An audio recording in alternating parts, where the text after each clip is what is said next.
I was 15 when the itch to carve out my own life began to consume me. Maybe it was a rebellious streak, or maybe it was the sight of my parents working tirelessly to make ends meet while I enjoyed the illusion of stability. Either way, something inside me wanted to separate myself from them, not because I didn't love them, but because I wanted to prove that I could stand on my own 2 feet. I didn't want to just coast along on their hard work, I wanted something of my own, something real. At first, the urge was just that, a feeling. I didn't know what to do or where to start. My days were spent in the monotony of high school, sitting through classes that didn't seem to connect to the life I envisioned for myself. I doodled in the margins of my notebooks, crude little designs that reflected whatever was on my mind, a skull with flowers blooming from its eye sockets, a geometric pattern spiraling into infinity, or a simple line of text proclaiming, "Live boldly." I didn't think much of these sketches until one day, during a particularly dull history lesson, I noticed a classmate leaning over to look at my work. "That's cool," he said, pointing to a sketch of a rising sun paired with the phrase, "Tomorrow calls." Cool. It was a small word, but it stuck with me. Maybe there was something to these doodles, something more than just a way to pass the time. That night, I lay in bed staring at the ceiling, the word "cool" bouncing around in my head. I thought about all the t-shirts my friends wore, some with logos, others with slogans or graphics. I didn't have money to buy a wardrobe full of trendy clothes, but I had ideas. What if I could put my designs on shirts and sell them? It was a simple thought, but it felt electric. The next day, I brought it up to my parents. They exchanged a look that I couldn't quite interpret, a mix of skepticism and cautious encouragement. My dad asked the usual parental questions: how much will this cost? Where will you sell them? Do you even know how to make shirts? I didn't have solid answers, but I promised to figure it out. To their credit, they didn't shut me down. My mom even offered to lend me a little money to get started, provided I paid her back. With their tentative blessing, I dove headfirst into research. I learned about screen printing, heat transfers, and fabric types. I watched tutorials online and read forums where other beginners shared their experiences. Armed with this knowledge, I spent the next few weeks experimenting. I bought a few plain t-shirts, a basic screen printing kit, and some fabric paint. My first attempts were disasters. Paint bled where it wasn't supposed to, lines came out crooked, and one shirt ended up so stiff with excess paint that it felt more like cardboard than cotton. But I kept going. Each mistake taught me something new, and eventually, I produced a handful of shirts that I was proud of. My first sales strategy was simple but nerve-wracking: go door-to-door in my neighborhood. The idea terrified me. What if people thought I was annoying? What if they laughed at my designs or, worse, ignored me completely? But I pushed those fears aside and started knocking on doors, shirt samples in hand. Most people were polite but uninterested. A few bought shirts out of what I suspected was pity. Still, there were some who genuinely liked what I had to offer. Each sale felt like a small victory, proof that my ideas had value. The door-to-door approach taught me a lot about people, about myself, and about sales. I learned how to handle rejection without taking it personally, how to read people's expressions and adjust my pitch accordingly. I also learned that knocking on doors was exhausting. I'd spend hours walking up and down streets, only to come home with a handful of sales. It wasn't sustainable, but it was a start. What surprised me most was how those small victories fueled me. Every time someone handed me money in exchange for one of my shirts, it felt like a validation of my effort and creativity. I started to believe in the possibility of something bigger. But I also knew that if I wanted to grow, I'd need to find a more efficient way to sell. Around this time, I noticed a trend: local shops displaying handmade goods from small vendors. It seemed like an obvious next step, but getting my foot in the door was easier said than done. Most shop owners didn't have time to entertain a teenager with a backpack full of t-shirts. I had to learn how to pitch myself and my products quickly and convincingly. Rejection was still a frequent companion, but persistence paid off. After weeks of trying, a small boutique agreed to stock a few of my designs on consignment. It wasn't a glamorous arrangement, I only got paid if the shirt sold, but it was a milestone. Seeing my creations hanging on a rack in an actual store was surreal. It made the whole endeavor feel more real, more legitimate. And when those shirts started selling, it was another reminder that I was on the right path. This was how my journey began. It wasn't flashy, and it wasn't easy, but it was mine. Each small success felt like a stepping stone, leading me toward something greater. Little did I know, those early struggles were just the first chapter in a much larger story, one filled with unexpected challenges and opportunities one could never have anticipated. After a few months of selling my shirts door-to-door and stocking them in a couple of local shops, I began to notice both my limits and my opportunities. I was proud of the progress I'd made, but the cracks in my system were starting to show. The process of printing each shirt by hand was slow and inconsistent. Some designs came out perfectly, while others ended up in a pile of wasted material. The thrill of a successful sale was often dampened by the growing mountain of rejected prints in the corner of my room. The problem wasn't just production, it was also time. Between school, homework, and trying to maintain a sliver of a social life, I could only dedicate so many hours to my budding business. I felt like I was running in place, working as hard as I could but never quite catching up to the demand. The shop owners who carried my designs were supportive but realistic. They told me they loved the unique, handmade feel of my work but hinted that they couldn't guarantee sales. People want variety, one owner said, holding up a shirt with a raised eyebrow. Maybe you could try a seasonal collection? I nodded enthusiastically, masking the fact that I had no idea what a seasonal collection even entailed.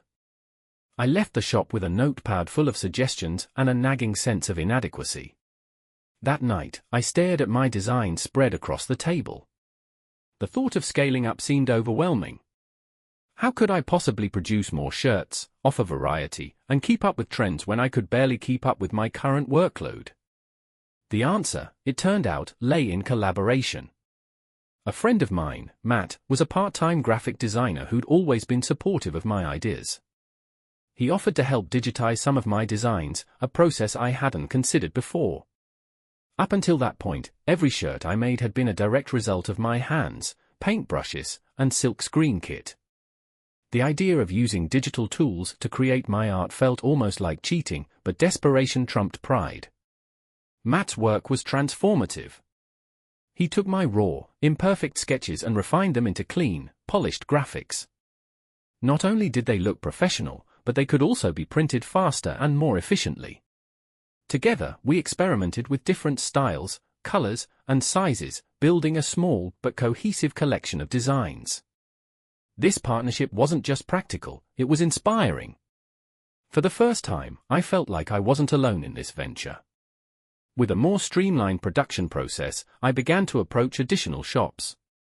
The results were mixed. Some store owners saw the potential and agreed to stock my shirts, others politely declined, citing limited space or different clientele. The rejection stung less now that I had a clearer sense of my brand and a growing confidence in my work. Each no felt like a step closer to the next yes. One of the biggest breakthroughs came from an unexpected source. A local music festival was looking for vendors, and a friend of a friend mentioned my name to the organizers. They reached out, offering me a small booth for the weekend at a discounted rate. It was a gamble, the fee wasn't cheap by my standards, and there was no guarantee I'd make enough sales to cover it. But the opportunity to reach hundreds, maybe even thousands, of people in one place was too good to pass up.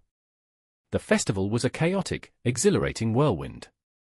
I set up my booth early in the morning, arranging my shirts on makeshift racks and decorating the space with banners I'd painted myself. The air buzzed with energy as people began streaming in, and before I knew it, my little corner of the festival was packed with curious shoppers. Some were drawn in by the bold designs, while others stopped to chat about the story behind my brand.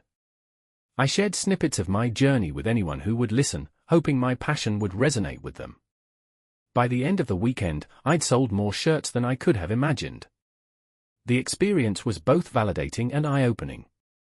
It showed me the power of reaching a concentrated audience and reinforced the importance of storytelling in connecting with customers. People didn't just want a t-shirt, they wanted to be part of something meaningful. The success of the festival gave me a much-needed boost, but it also highlighted new challenges. I couldn't rely on events alone to grow my business, and I still needed to find a way to scale without sacrificing quality. Around this time, I started hearing more and more about online platforms for small businesses. The idea intrigued me, but it also felt daunting. Setting up a digital storefront required skills I didn't have and resources I wasn't sure I could afford. Still, the potential was impossible to ignore. I decided to take the plunge. With the money I'd earned from the festival, I invested in a basic e-commerce platform and started building a website. It was far from perfect, the layout was clunky, and the photos didn't do justice to the designs, but it was a start. I listed a few of my best-selling shirts and shared the link on social media, holding my breath as I waited for orders to roll in. The response was slow at first, but over time, word began to spread. Friends and family shared my posts, and strangers started discovering my brand. Each notification of a new order felt like a small miracle, proof that my work was reaching people beyond the borders of my town. It was a new kind of thrill, one that reignited the passion that had first driven me to knock on doors with a backpack full of shirts. Scaling up was still a struggle, but now it felt like a challenge I could rise to meet. The combination of collaboration, persistence, and a willingness to adapt was starting to pay off. I could see the beginnings of a future where my little clothing brand wasn't just a side hustle, it was something bigger, something real. Launching my e-commerce platform was like stepping into an entirely new world. The website wasn't much to look at, but it represented a massive leap for my little brand. It wasn't just about selling shirts anymore, it was about building an experience for customers who might never meet me or see my designs in person. Every detail of the site, from the descriptions to the photographs, had to convey the passion and effort behind my work. But as exciting as the new direction was, it quickly became clear that I had underestimated how challenging it would be. My first hurdle was logistics. Until now, I'd been handling everything myself: printing, packaging, deliveries. With online orders, I had to learn about shipping options, calculate costs, and figure out how to prevent shirts from getting wrinkled or damaged in transit. My room, which had already been overtaken by printing supplies, was now bursting at the seams with rolls of packing tape, stacks of mailing envelopes, and boxes of shirts ready to be shipped. Then there were the customer inquiries. Questions flooded my email inbox. Do you have this in a different size? Can you make this in another color? What's your return policy? Each message was a reminder that I needed to think beyond the product itself and focus on the overall customer experience. It wasn't enough to make great designs, I had to provide great service too. Despite the growing pains, orders started trickling in. It was slow at first, but every notification brought a surge of excitement. Each time someone placed an order, I couldn't help but imagine them wearing my shirt, seeing my designs become part of their lives. Social media played a huge role in spreading the word. My Instagram posts, a mix of product shots, behind-the-scenes glimpses, and personal reflections, began to attract more attention. I'd get comments from strangers saying they loved the designs or asking how to place an order. The likes, shares, and messages were small victories that kept me motivated. Around this time, I decided to invest in professional photography for my products. My amateur photos had served their purpose, but I realized that crisp, high-quality images could make all the difference in attracting new customers. A local photographer, who was just starting out herself, agreed to work with me at a discounted rate. She captured my designs in vibrant detail, showcasing them on models who brought the shirts to life. When I uploaded the new photos to my website and social media, the response was immediate. Traffic to the site spiked, and I noticed a steady increase in orders. But with growth came new challenges. The more orders I received, the harder it became to keep up with production. My small-scale screen printing setup, which had once felt so empowering, now felt like a bottleneck. It wasn't just about meeting demand, I wanted to maintain the quality and authenticity that had drawn customers to my brand in the first place. Cutting corners wasn't an option. This was when I learned about print-on-demand services. The concept seemed almost too good to be true, I could upload my designs to a platform, and they'd handle the printing, packing, and shipping. It felt like a perfect solution, but I worried about losing the personal touch that had defined my brand. After a lot of research and hesitation, I decided to give it a try with a few designs. The results were mixed. On one hand, the service freed up my time and allowed me to focus on creating new designs and growing the business. On the other hand, I missed the hands-on aspect of printing each shirt myself. Still, I couldn't ignore the convenience and scalability of the system. I decided to use print-on-demand for my most popular designs, while continuing to hand-print limited edition pieces for customers who valued that personal connection. By this point, my online presence was gaining momentum. I'd started experimenting with paid ads on social media, targeting people who were likely to connect with my brand's aesthetic and values. It was a gamble, especially since my budget was limited, but the investment paid off. The ads brought in new customers, many of whom became repeat buyers. One unexpected breakthrough came when a popular lifestyle blogger discovered my brand and featured it in one of her posts. She'd stumbled across my Instagram page and was drawn to the story behind my designs. Overnight, my follower count surged, and my inbox was flooded with orders and collaboration requests.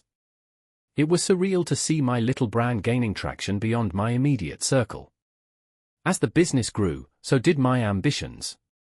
I started thinking beyond t-shirts, exploring new product categories like hoodies, tote bags, and hats. Each new item came with its own learning curve, but the challenge was exhilarating. The brand was evolving, and so was I. What had started as a way to earn some independence was now shaping into something far bigger than I'd ever imagined. The digital expansion marked a turning point in my journey.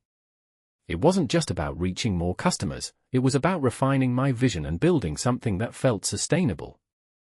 The path was still uncertain, but for the first time, I felt like I was truly in control of my destiny. And that was a feeling I wouldn't trade for anything. With the business gaining traction, I found myself juggling more than I ever had before. Orders were coming in at a steady pace, and while it was exciting, it quickly became clear that I was reaching my limits. The once thrilling rush of fulfilling an order now felt like an uphill climb as I struggled to keep everything on track. One of the first issues was inventory. As demand grew, so did the pressure to maintain stock of my best-selling designs. My small room-turned workshop was now bursting at the seams with shirts, ink, and shipping supplies. I'd wake up early to print shirts before school and stay up late packing orders, trying to keep up. Mistakes happened more often, a smudged design here, a misprinted label there. Each error felt like a personal failure, but I didn't have the time to dwell on them. The next challenge came in the form of customer expectations. With more eyes on my brand, people began to expect faster shipping, better packaging, and flawless products. Negative reviews started to trickle in, and while they were rare, they stung. Each one was a reminder that I needed to level up, and fast. This was when I learned about outsourcing. A fellow small business owner introduced me to fulfillment centers, companies that could handle the printing, packing, and shipping of my products. The idea seemed both liberating and terrifying.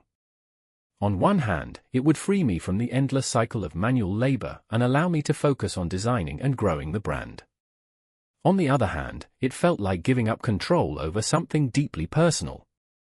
After much deliberation, I decided to take the leap, starting with just a portion of my inventory. The impact was immediate. With the weight of fulfillment off my shoulders, I had the bandwidth to focus on marketing and product development. I started experimenting with new designs and launched a small collection inspired by seasonal trends. The response was overwhelmingly positive, and I felt a renewed sense of purpose. But just as things seemed to be settling, an unexpected setback threw me off course. A key supplier I'd been working with for months abruptly shut down, leaving me scrambling to find alternatives. For weeks, I dealt with delays, backorders, and frustrated customers. It was a stark reminder that growth came with its own set of risks. Still, I learned to adapt. I diversified my suppliers, ensuring I'd never be dependent on just one source again. The experience forced me to think critically about every aspect of my operations, from inventory management to contingency planning. Through it all, I kept my focus on the bigger picture. The challenges were frustrating, but they were also proof that the business was evolving. I was no longer just a kid selling t-shirts, I was building something real, something resilient. Each obstacle I overcame felt like another step forward, solidifying my belief that this was more than a side hustle, it was my future. The pressure to keep up with growing demand was relentless, but it led me to a game-changing discovery: print on demand. I came across the concept while scrolling through a small business forum, where someone described it as the ultimate solution for scaling up without the headaches of inventory management. At first, I was skeptical. Could I really entrust an external service with my designs? Would customers notice a difference in quality? Despite my reservations, I decided to test it out. I chose a few of my most popular designs and uploaded them to a print-on-demand platform. The process was surprisingly simple. Customers placed an order, the platform handled the printing and shipping, and I earned a cut of the sale. For the first time, I wasn't drowning in manual work, and it felt like I could finally breathe. The results were mixed but promising. On the positive side, I no longer had to worry about stockpiling inventory or spending hours packing orders. This freed up my time to focus on designing new products and growing my brand. On the downside, I had less control over the production process, and the margins weren't as generous as when I handled everything myself. Still, the trade-off was worth it. What surprised me most was the variety of products I could offer through print on demand. It wasn't just t-shirts anymore. Suddenly, I had the ability to sell hoodies, tote bags, mugs, and even phone cases. Each new product category opened up opportunities to reach different types of customers, and I began to see my brand in a whole new light. It wasn't just a small clothing business anymore, it was evolving into something broader, something with real potential. With the logistical burden reduced, I turned my attention to branding. I realized that my story, how I started door to door, the personal meaning behind my designs, and my struggles to grow, was just as important as the products themselves. I started sharing more of this story on social media, letting people in on the journey. The response was incredible. Customers messaged me to say they felt inspired by my posts, and some even shared their own entrepreneurial dreams. It was humbling and motivating to know that my little brand was making an impact beyond the sales. But, of course, no turning point comes without its challenges. Just as I was finding my groove, a string of issues arose. A batch of products from the print-on-demand service arrived late and with misprinted designs, leading to frustrated customers and refunds I couldn't afford. It felt like every step forward was followed by 2 steps back. Instead of throwing in the towel, I used the setback as an opportunity to refine my process. I researched other print-on-demand providers, eventually finding one with better reviews and more reliable service. I also learned to set clearer expectations with customers, being upfront about potential delays and offering quick resolutions when problems arose. Slowly but surely, I rebuilt trust and smoothed out the wrinkles in my operations. By the end of this phase, I could feel the momentum shifting. The combination of print on demand and a focus on storytelling had transformed my business into something scalable and sustainable. What had once been a labor of love confined to my small room was now reaching people across the country. And while I knew there were still plenty of challenges ahead, I also knew I was ready to face them. The turning point wasn't just about discovering a new tool, it was about learning to adapt, persevere, and think bigger. Just as my brand was beginning to stabilize, I stumbled upon an idea that would take it in an entirely unexpected direction. While browsing social media one evening, I noticed a growing trend: small businesses using Shopify to create sleek, professional online stores. These brands weren't just selling products, they were building immersive shopping experiences that connected with their customers. That's when it hit me: what if I could use Shopify to elevate my brand and streamline my operations? I started small, experimenting with Shopify's platform to build an upgraded version of my website. The interface was intuitive, and the customization options allowed me to create a store that truly reflected my brand's identity. For the first time, I had a platform that could seamlessly handle everything from product listings to inventory management and even customer reviews. The launch of my Shopify store was a game changer. customers were greeted with a clean, professional layout that made browsing and purchasing effortless.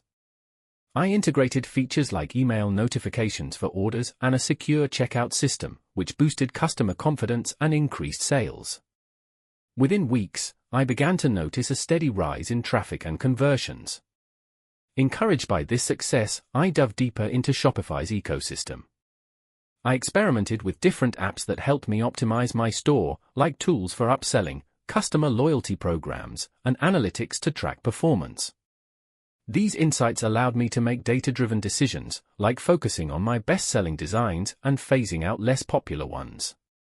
As the Shopify store gained traction, I started exploring collaborations. I partnered with influencers and small businesses to create exclusive collections that were only available through my store. One memorable partnership was with a local artist who designed a limited edition line of graphic tees for my brand. The collection sold out within days, driving a surge of traffic and introducing my brand to a whole new audience. What really set Shopify apart, though, was its scalability.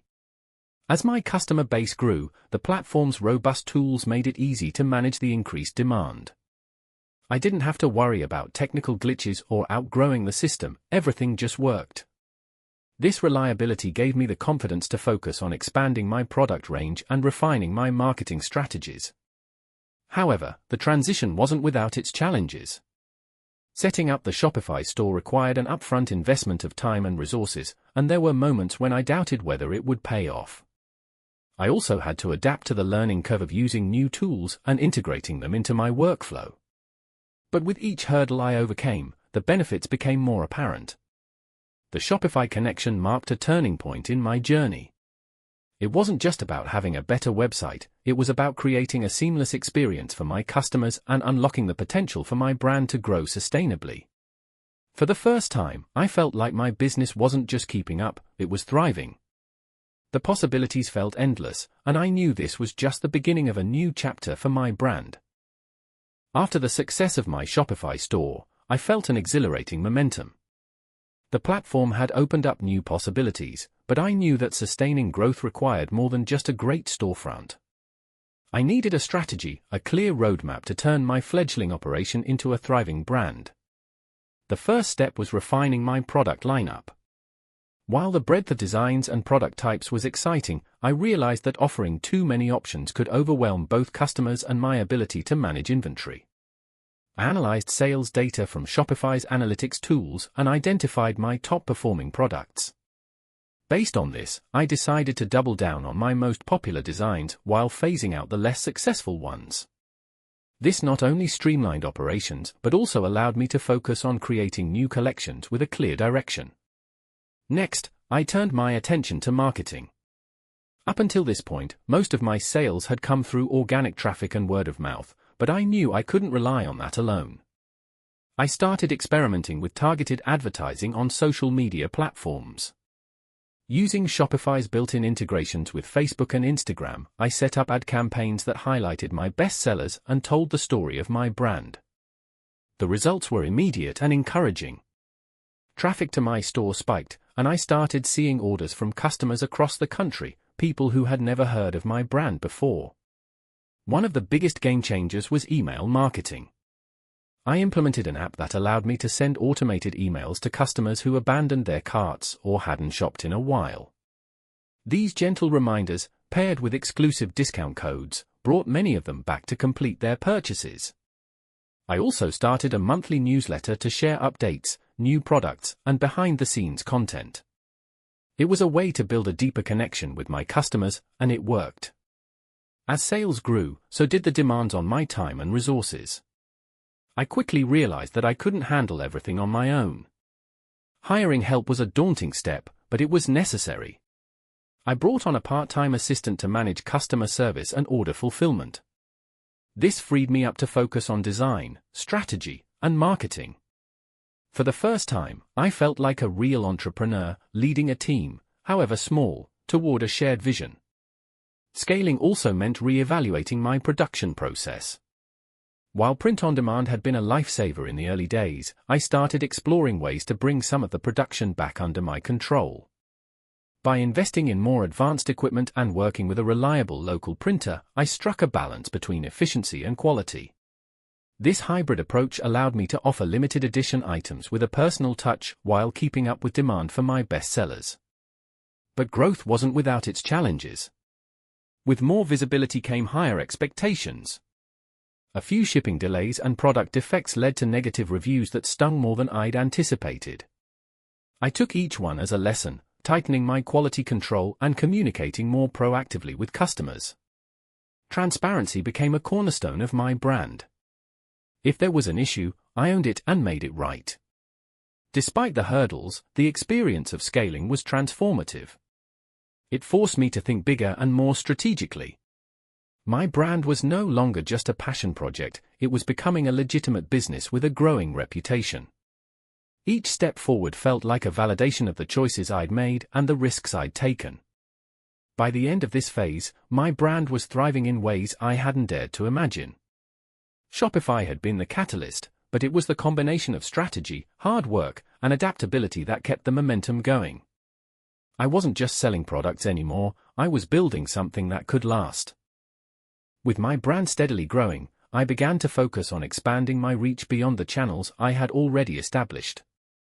Shopify had become a solid foundation for my business, but I wanted to explore other opportunities to connect with new audiences. It was time to think outside the box. One of the first steps was tapping into wholesale. I reached out to a few boutique stores that aligned with my brand's aesthetic and values. These weren't the generic big box retailers, they were curated shops with loyal customer bases who appreciated unique, high-quality products. I crafted personalized pitches, offering exclusive designs and highlighting the story behind my brand. To my delight, a handful of stores agreed to carry my merchandise. Seeing my products displayed in a physical retail setting felt surreal, and it gave me another layer of credibility. Next, I explored pop-up shops and markets. These events provided a chance to meet customers face-to-face and share my story directly. I signed up for local art fairs, flea markets, and seasonal events, setting up booths that showcased my designs in a visually appealing way. Each event brought its own set of challenges, from unpredictable weather to logistical hiccups, but the benefits far outweighed the downsides. Customers loved hearing about the journey behind the brand, and the personal connections often translated into online sales long after the events ended. To further extend my reach, I started experimenting with influencer partnerships. I identified a few micro-influencers whose followers aligned with my target audience and reached out to them with collaboration proposals. These weren't just transactional deals, I wanted the influencers to genuinely connect with my brand. In return for free merchandise, they shared my products with their followers, often through beautifully styled posts or honest reviews. The exposure was invaluable, driving both traffic and sales. Another avenue I pursued was expanding internationally. Shopify's tools made it relatively simple to offer worldwide shipping, but there were hurdles to overcome, like managing shipping costs and dealing with customs regulations. I started small, targeting a few countries where I noticed significant website traffic. Over time, international orders became a growing segment of my business, opening up new possibilities for growth. As my reach expanded, I realized the importance of consistency. No matter where a customer encountered my brand, whether in a boutique, at a pop-up shop, or through an influencer, the experience needed to feel cohesive. I invested in professional branding, updating my logo, packaging, and even the tone of my social media posts. It was an investment that paid off, strengthening my brand identity and making it more memorable. Of course, with expansion came new challenges. Scaling up production to meet increased demand tested my systems, and there were moments when I felt stretched thin. But each hurdle taught me something valuable. I learned to delegate more effectively, trust my team, and embrace the learning curve that came with growth. By the end of this phase, my brand was no longer just a small operation, it was evolving into a recognizable name with a loyal following. The journey had taken me far from those early days of selling door to door, but the core of my mission remained the same, to create designs that resonated with people and told a story worth sharing. Expanding my reach wasn't just about selling more products, it was about connecting with more people and building something that truly mattered. By now, my brand was no longer just about the products, it was about the people who connected with them.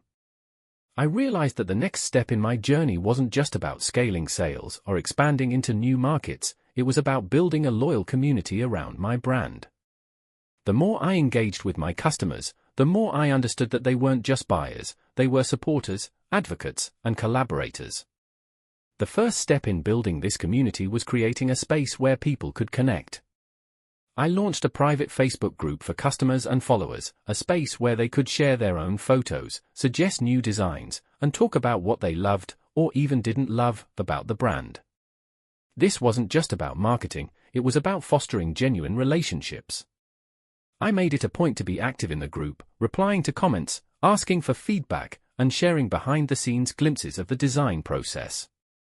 Over time, the group grew into a vibrant hub of creativity and support. I also started hosting virtual workshops and Q&A sessions. These events gave customers a chance to interact with me directly and learn more about the inspiration behind the brand. One of the most popular workshops was a live design session where attendees could vote on elements for a new shirt design. The resulting product, a collaborative effort between me and my customers, became one of my best sellers. It was a powerful reminder of the value of listening to the people who believed in my work. Another pivotal moment came when I began featuring customer stories on my website and social media. People would share why they connected with certain designs or how my products had become part of their lives. These stories added depth to the brand, showing that it wasn't just about selling shirts but about creating something meaningful.